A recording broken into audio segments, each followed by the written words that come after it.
So, we can now look into advantage of suppression, say, that is what I was just mentioning. So, advantage of suppression is, if you did not, if there are no suppression system available, then the temperature rise might occur like this. We have seen that time temperature curve, temperature versus time. So, fully grown fire. But if I have automatic firefighting system, then something like, say, let us say sprinkler, automatic firefighting system, if it gets activated, then it would get suppressed straight away here. So, because it will be put off, right. So, this is what it is. So, fire extinguished very quickly. So, there is a safety. Now, just one point I want to mention here. How do I extinguish fire? You see, the fire was three things. Fire required three things, essential things. Three things are heat, oxygen, and three things I needed: fuel, right, fire load. Now, if I cut off any one of them, any one of them,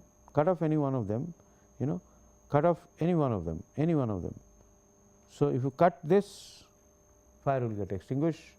If you cut this, fire will get extinguished, and if you cut this will get extinguished. Now, it is difficult to cut this.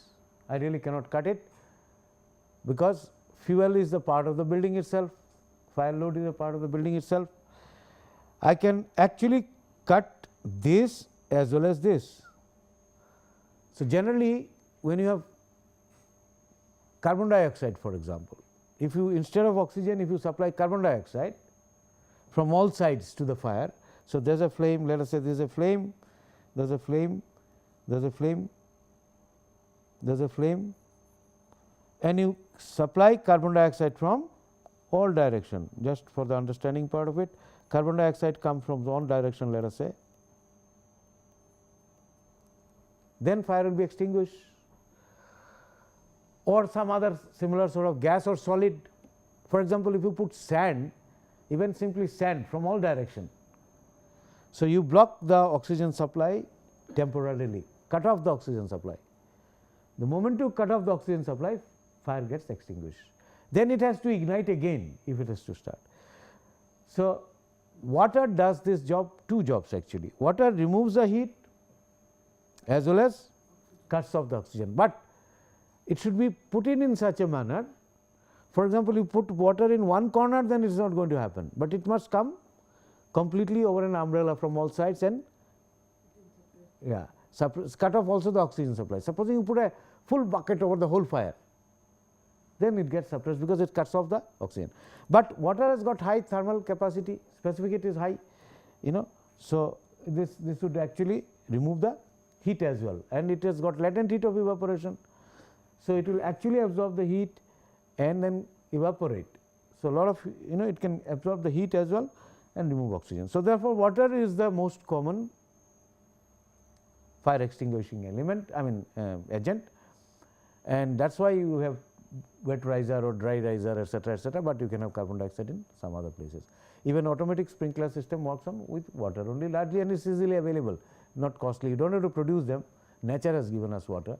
While carbon dioxide, you have to actually, percentage is very little in air, you have to separate out or produce it yourself in some manner, by reaction of calcium carbonate with acids and things like that. So, that is what is related to suppression. If you do good quick suppression, it would actually save you, in the sense that fire would not continue for long period of time. Now, let us look at a little bit, now onto the detection system. Let us look at now onto the detection system, right, a little bit more. So, ionization detector, as I was saying, the principle is something like this. Basically, this is the first, let us look at heat detector. Let us look at heat detector. Now, commonly used ones are bimetallic strip principle. You can have other kind of sensors as well. Bimetallic strip principle. Now, if you know if I have one metal and another metal, they are glued together, let us say, glued together, one metal and the other metal, and they have different coefficient of thermal expansion. If I heat them, what will happen? One having more coefficient of thermal expansion would tend to tend to actually expand, but it will be restricted by the other one. In fact, depending upon the heat coming from which direction, there will be a bending action. It will bend, because one would be the force here would be more compared to the other one. So, net effect is there is a bending action along this direction. One is trying to expand more, it is not being allowed, right, and other is trying to expand relatively less. So, there is a difference in forces, axial force difference would be there, and there basically from their center, from the centroid of the section, there will be a bending moment actually acting. So, they will get bent. So, that might bend depending upon the situation. So, it might form like this, or it might bend in the other direction as well, depending upon the situation when it is cooled and things like that. So, it might bend from, depends upon which if it is engulfed from in heat from all direction. So, it might bend if you are heating it or cooling it, depending upon the coefficient of expansion of the two metal strip. So, bimetallic strip thermometers, in fact bimetallic strip thermometers works in this principle itself. Now, you can have a coil in case of thermometers or temperature measuring devices. Earlier they were used, still used in some places, industrial use might be there.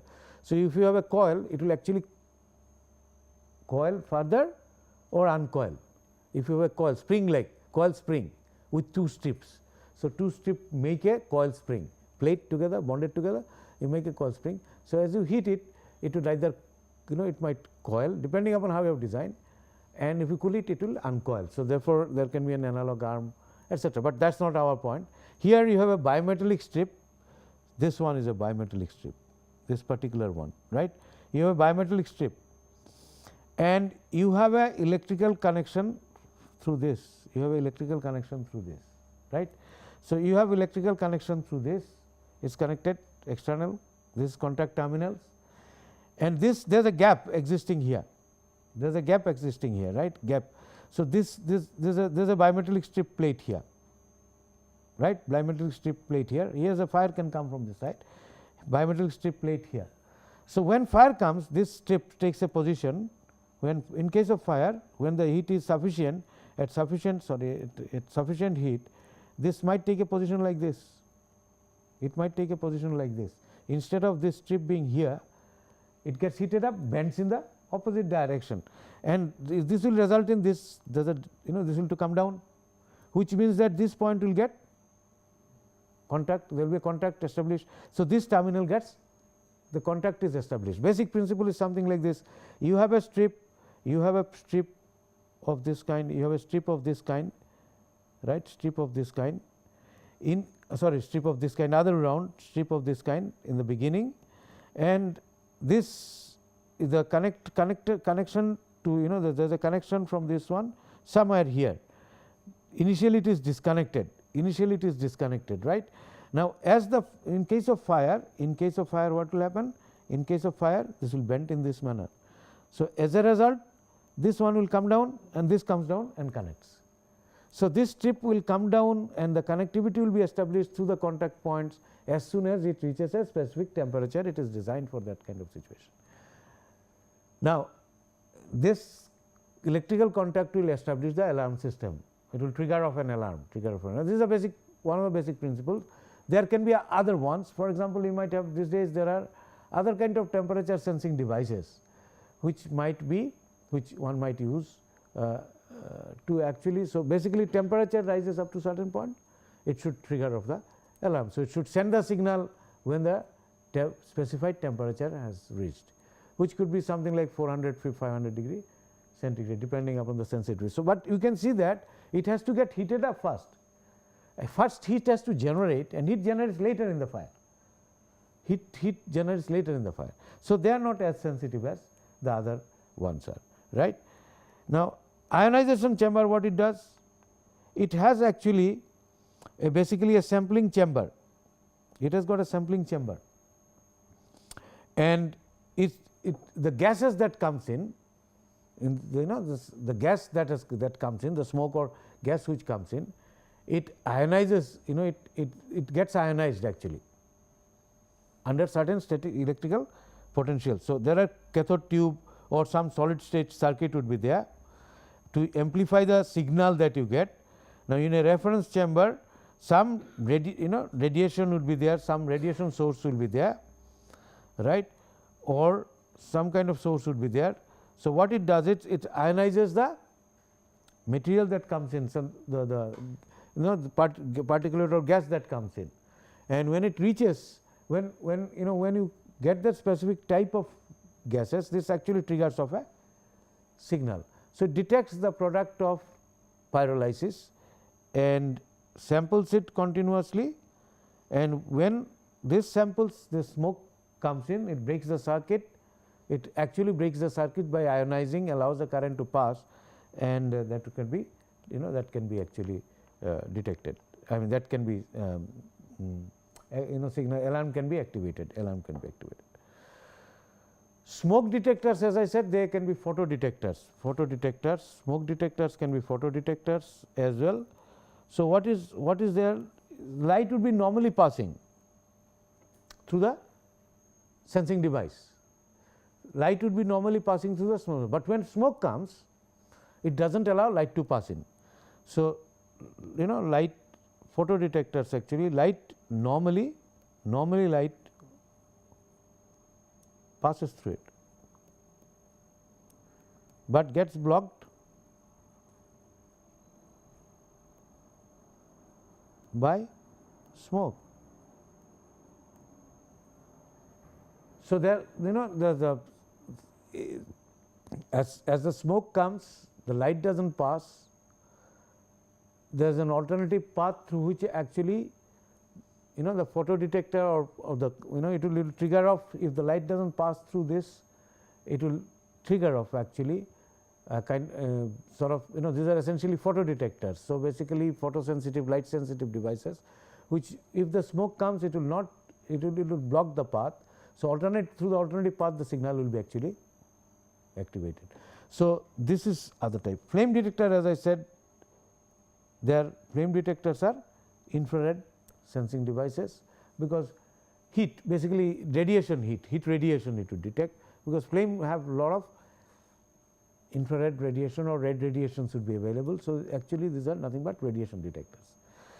Now, one has to be cautious while putting on smoke detectors in.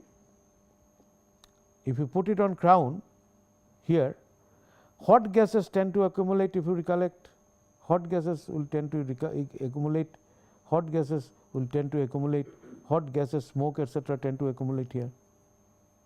So, if your detector is above at the corner, it may not be able to detect the smoke at all, because smoke will not reach to the crown. Also, there can be other effect. If the sun's radiation is coming, solar radiation is coming, this will heat up the air here. Maximum hot air will be accumulated at the crown itself. So, hot gases may not allow the smoke to reach there early. It would take, because it has to have sufficient temperature, but gases here, air here is cooler than the top. So, if the solar radiation can also hinder the smoke detector's performance. Besides, it would require longer time to reach for the the corner. The smoke has to reach something like this, it would have a tendency to accumulate here, because the solar radiation or pattern of the basically pattern of the smoke movement. So, if solar radiation comes in, there is a problem. I mean, normally it would be exposed to the solar radiation roof. So, there has to be a minimum distance below which you should put the smoke detectors. So, minimum distance below which you should. So, this distance let us call it d, and this will depend upon the height of the building. So, basically distance below the ceiling, this is given, this is for this is this is two sort of curves are available, or curves are available for barrel roof, this sort of roof, or for gable roof, these curves are available. So, these are these distances, minimum distances, and it depends upon ceiling height. Higher the ceiling height, you need more distance. Higher the ceiling height, more distances. So, that is kind of guidelines are available actually. So, basic thing is that putting the smoke detector, one has to keep in mind, if this type of building where you have industrial building, particularly gable roof or barrel roof sort of shells.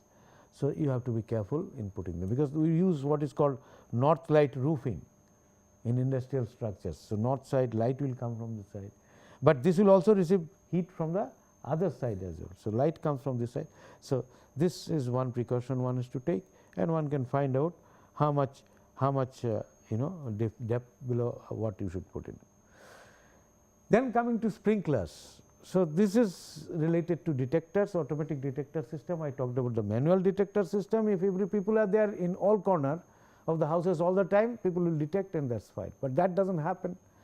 Some places, mostly it happens, the fire occurs when there are nobody.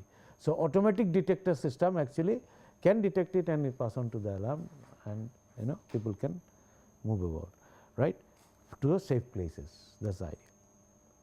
Sprinkler system is automatic firefighting system. We had dry standpipe, we have wet standpipe, all combinations, right. So, where actually you will be using the hose pipe, somebody has to use it manually, somebody has to extinguish the fire using the hoses, but the water supply is ensured, that is what is done. But an automatic system, sprinkler system, detects the fire and starts operating on its own.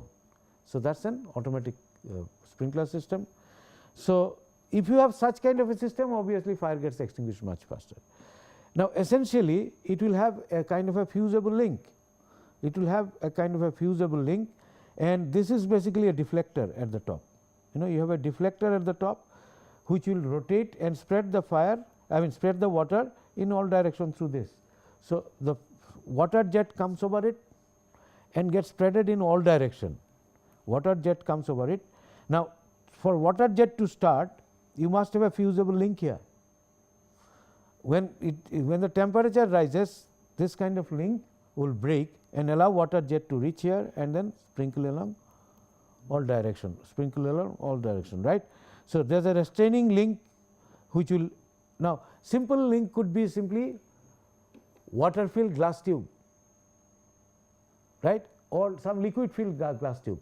So, when temperature rises, expansion of the liquid causes glass to break, glass seal to break, and then water will start coming. So, that is what it is. So, this is what it is. So, hold the water in sprinkler pipe until restraining link is broken. So, there is a valve cap, then there is obviously the orifice directly to the, it would be connected to the pipeline, water supply pipeline, and you can have dry as well as wet pipe system connected. Dry, I will talk about this, where we use the dry. Normally it will be wet water under pressure, connected to water under pressure. So, this is a threaded portion, this is connected, orifice which is connected, and there is a fusible link. So, the principle is you should have a fusible link which will break, and so it senses the fire and starts working on its own. Now, this can also be connected to an alarm system as well. It opens up, and if this also triggers of some sort of a electrical signal by movement of some sort of an arm in a like let us say in a kind of magnetic field or something like that, electromagnetic field, it would possibly send some signal and then that can be sent. So, basic principle is something like this. Now, this is how it would look like. You have a dry pipe system, this is dry. You have got nozzles here, sprinkler heads as we call them, and this is the main pipe connecting to the sprinklers. There is a bulb here, right, there is a bulb here, this is connected to the water source. So, dry pipe bulb actually, so this pipe is usually dry, but in case of fire this will get activated, right, this will get open, right. So, here the air is under pressure, in this pipe air is under pressure. So, actually it is a double action sort of thing in dry pipe system. you use in such places where you do not want water to be present in the room itself. For example, a cold storage room, water will freeze. Some temperature is very low in such a room, in a room where temperature is below freezing point. Maybe in Western countries it might be quite common in some sort of places, basement and things like that, where they are not using actually heating system. People do not stay there, but it can cause fire and spread it. So, you do not want water to be here.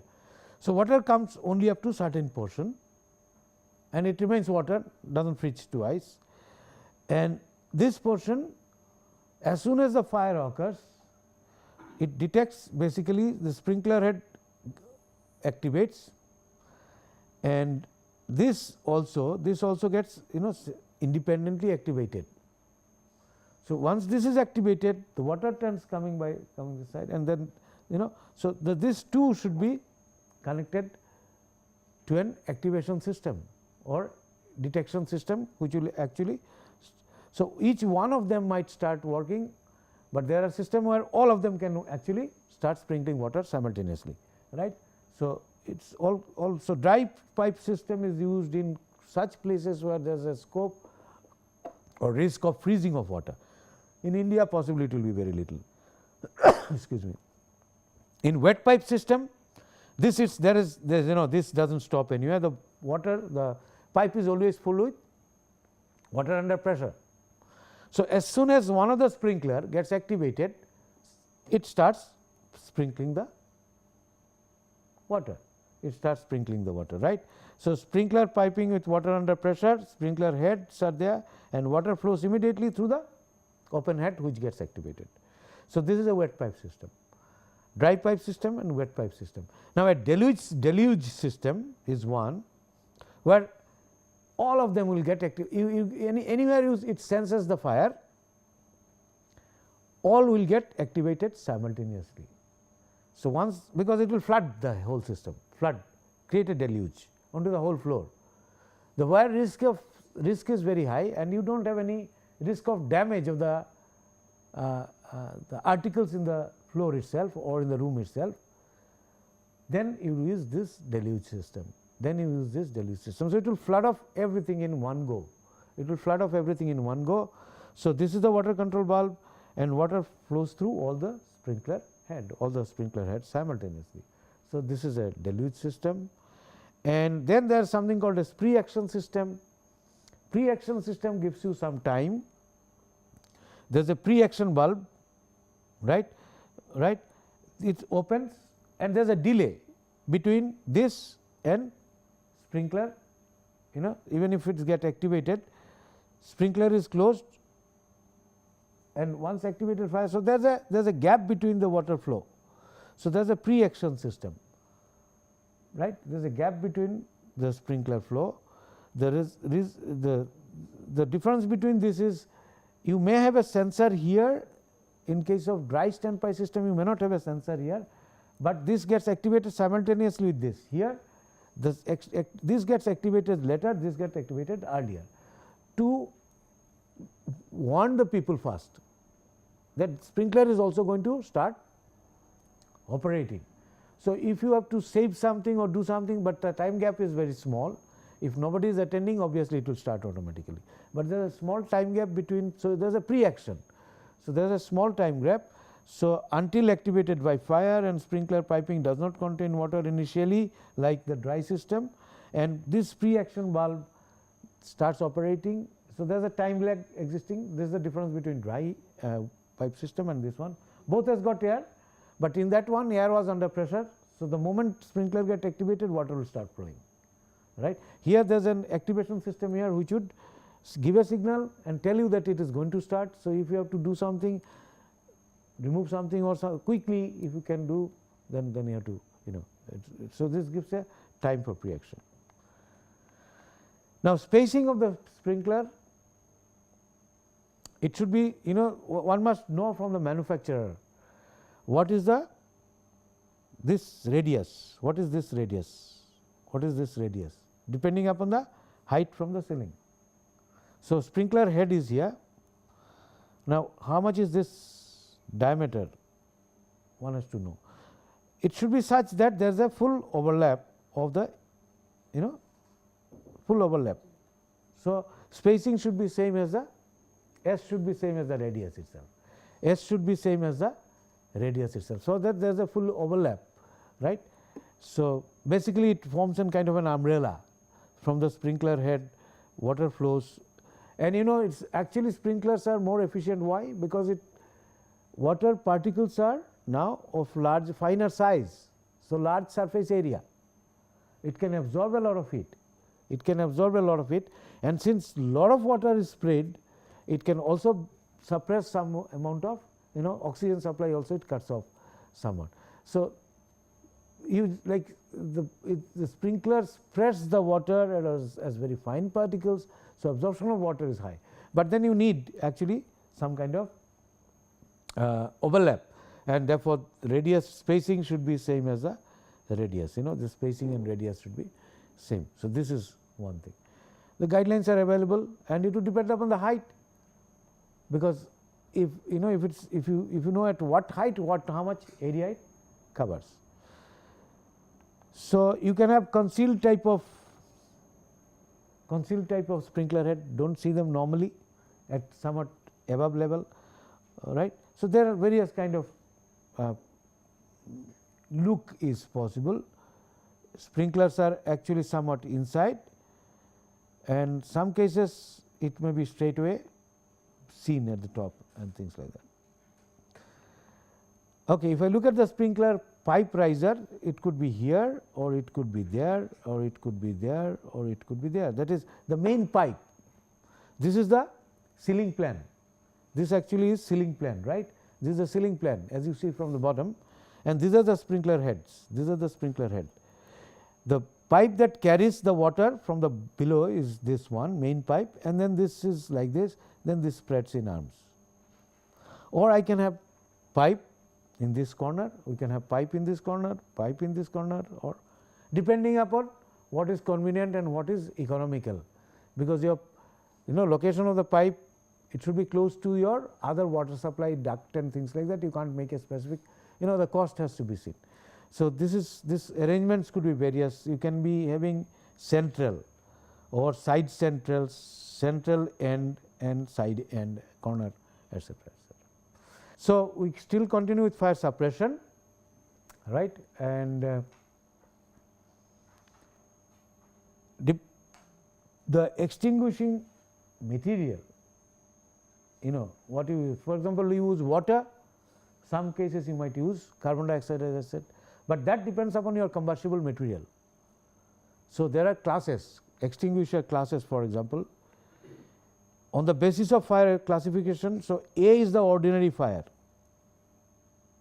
where you have got fire load, combustibles of wood, paper, cloth, fiber, some of the plastics and things like that, and water is the best extinguishing agent. Class B is flammable liquids, paint, thinner, fat. So, there either use dry chemicals or carbon dioxide, dry chemicals or carbon dioxide.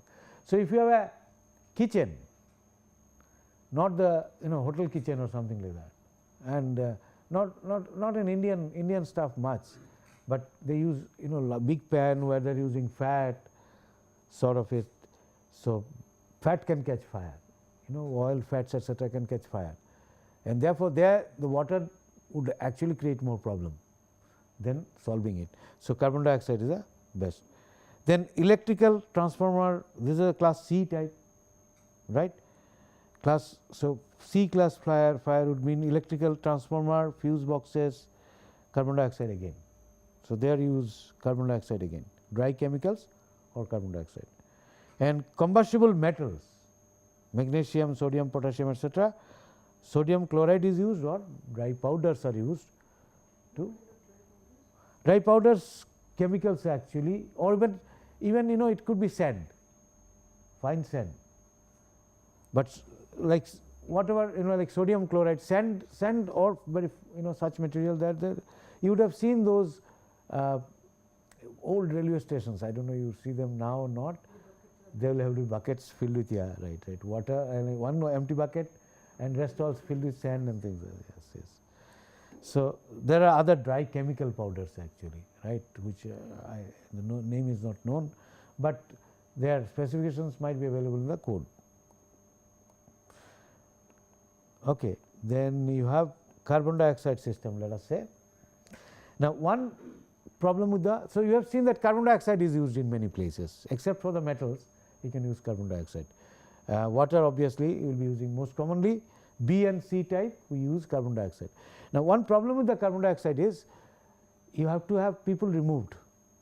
People must go away, otherwise they will get suffocated. Fire will get suffocated, but the human being can also get suffocated. Therefore, there must be a warning system. So, if you have an automatic carbon dioxide system, the tank is here, this is the fire detector system, and this supplies the carbon dioxide right on top of the pan, right. This is the fat, they are using fat for some cooking purposes or whatever sort of thing, some processing, right. So, deep fat fryer or something of that kind of kitchen or some sort of things like that, large one. Now, the carbon dioxide must come from all direction, it should just come, and it is heavy, it is heavier than air. So, it will go and settle. So, the moment you allow it to come, it will come and settle here, spread here onto the whole thing, but there should be a time lag between these two, this happening and this detection. Otherwise, the person here will not be able to move, and you just see a white cloud of carbon dioxide. It is not a colored gas. So, this is the detector system, right, detector and warning system. This is the tank, and once he gets the, before it starts, it gives you warning, the person actually moves away. So, directed at, this is carbon dioxide. So, person would be able to move away, discharge nozzle is here. So, high pressure cylinder is kept here. So, if you have carbon dioxide, automatic carbon dioxide system, it has to have an alarm system which will warn the occupant and make them to move away, So, carbon dioxide system looks like this. So, these are the kind of extinguishing system, right. I think this is what we have looked into so far. As far as alarm system and detection system is concerned. Now, we look specific cases of multi-story building, some issues like multi-story building we will look into, some issues of, and some other issues of planning we will look into. For example, smoke venting. Smoke venting is a very important aspect as far as long buildings are concerned, very big wide buildings are factory buildings. Now, this tree diagram tells you, you see, if I have a very long factory building, very wide, factory buildings can be flat roof, or it could be gable roof also, flat roof or gable roof. Now, gable roof would in this direction actually, gable roof it would look in this direction, what I am saying is, it could be something like this sort of a building, right. All right. So, I mean something of this kind the building is. So, here it is. Okay. Now, factory building they are very large, factory plus some of those many other storages, for example, say fertilizer storage, where the fire would be chances would be less, but there are many such situations. Now, what happens is if you have entry on one side, entry on the other side, when there is a fire, the firefight, this gets spreaded with smoke all the places. This gets spreaded with smoke spreads all over the place because of the fire, and this then tends to come out through the door. 50% top half of the door will be filled with smoke, rest all will be. Now, firefighting people cannot enter here, they will be actually spreading the water and it will go reach nowhere. So, in a long building, long and wide, because approach to the center may not be available for the firefighting people. So, in such case what you do? You do what is called compartmentation, provide smoke curtains at the top ceiling. Now, these curtains are nothing, they will only ensure that the smoke gets restricted here, you know, instead of getting spreaded here, smoke coming out gets restricted here only, right. They are sufficiently, their height h, if I may call it, is sufficiently, they are sufficiently high, so that the smoke generated here or here, it would first accumulate here, cannot come fully. When it gets accumulated in this space, then only it will try to get out through the below the curtain. So, first it has to, or let me make a bigger diagram, maybe something like this. This was my ceiling earlier in case of a fire, the fire is here, the smoke would actually get spreaded all over the place, it will go, you know, it will get spreaded all over the place, and finally it will pass through the door, where the length is very long, length is high, L is high, length is high. So, it will actually get spreaded all over the ceiling, over the whole building. Therefore, nobody can enter there, and since the door heights are not very high, this is about 2 meters. So, you can see that, you know, people also height is slightly more than the, slightly less than the door. So, firefighting people cannot enter. But supposing I provide a curtain wall, right, a screen here, smoke screen here, barrier, smoke barrier. What will happen is, first smoke will accumulate, you know, smoke will accumulate here only, it will accumulate here only, it will get spreaded here only, it will not spread there. Then it would tend to go out, and the firefighting people can come sufficiently close. So, the spacing of and height of these are important. So, you can do what is called compartmentation in the ceiling level for smoke venting. Now, you can do something more. What is this? You provide a vent here, right, which will open up automatically when the temperature rises. So, this will ensure the smoke goes out. So, smoke venting I can do, I can provide a vent which is normally closed, like similar to something like my fire damper. Only difference is it is normally closed, in case of fire it will open up, So, the system has to open up, it is the other way around. So, the smoke will get accumulated within those, and smoke will also get out of this place. So, that's basically the, you know, smoke venting system. So, you can look at this. This was spreading all over the place. This was actually, now there is a vent here, and vent there, and vents are provided on both sides of the roof, you know, both sides. So, if you see this elevation from this side, if you are seeing, you will have vent on the gable roof on both sides, right, and if you are seeing from this side, vents are spaced along this direction. So, compartments are made, maybe compartments, and they have a vent somewhere there, compartments, and then they have vents somewhere there, you know. This is in plan or ceiling as I see from top. So, that I make compartments and vents should be there. So, this way small, and factory building or laboratory building, for example, this is very important. One more important thing which I think I did not mention so far, people die more because of smoke rather than heat, because what happens is smoke has got a, you see, the smoke can be toxic.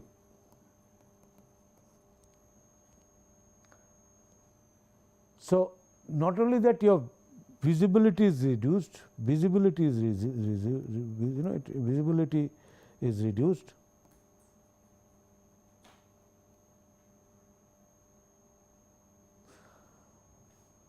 It is toxic also. So, if you inhale the smoke, it affects, some smokes can affect your nervous system. They are poisonous, they can act your nerve, you know, they just can affect your nervous system temporarily, make you almost, you are not able to make any decision. If your brain is not working, you can't make any decision. So, instead of going away from the fire, it might so happen that you might go towards the fire, you know, I mean just extreme cases. Besides that, it can choke your lungs. So, some of those cyanide or nitrous gases, they can be poisonous. So, therefore, removing smoke is very, very important. Removing smoke is very, very important. Removing smoke is very, very important. Removing smoke is very, very important. That is why you need smoke venting. Besides helping the firefighting people, besides helping the firefighting people, that is what we are looking at. So, besides helping the firefighting people. So, smoke venting is important in multi-story building as well. Now, in multi-story building, smoke can spread through the lift shaft. It can spread through the lift shaft as well as it can spread through any duct, vertical duct it is there, staircases. So, vertical shaft that is there, they act like chimney, they act like chimney. So, what you do, one way is to do a compartmentation of the building in horizontal plane as well, and particularly the lift shaft, you create a kind of excess pressure somewhere by having a fan from the top, right, fan from the top, because in tall buildings, one thing is you can make people to escape to outside stair and things like that, but you might provide some sort of places, do a compartmentation in the horizontal plan, so that smoke does not spread from one compartment to another, and you can pressurize a particular section where smoke cannot enter if it is under high pressure, right. So, that is what you can do, and then provide vents at the windows, provides vents at the windows, right, provides vents at the windows. So, that is what it is. So, this diagram shows, for example, this is a pressure, there is some negative pressure created in the lobby, and it might close that area, because the hot gas is going out, something like this. Smoke has a tendency to move in this manner. Okay. So, what happens is, normal condition, if there is no wind, somewhere there is a fire, the hot gases will tend to go like this and fresh air will try to come from this side, right. So, there will be somewhere a neutral plane, and if there is a wind blowing, it will change that pattern. If the wind is blowing from this side, fresh air, this neutral plane will get shifted there, and this side, yeah. So, there is a this is what it is. Maybe next diagram I will just show, and I will stop for the day today. So, supposing I have got fire here in this floor, basically you can have a pressurize this if you want this as an escape zone. Otherwise, smoke will spread through this, and you provide a vent, the smoke will go out, all right. So, I think we will stop here for the day, and next class we will look into the smoke venting again, and like to address any of your question if you have.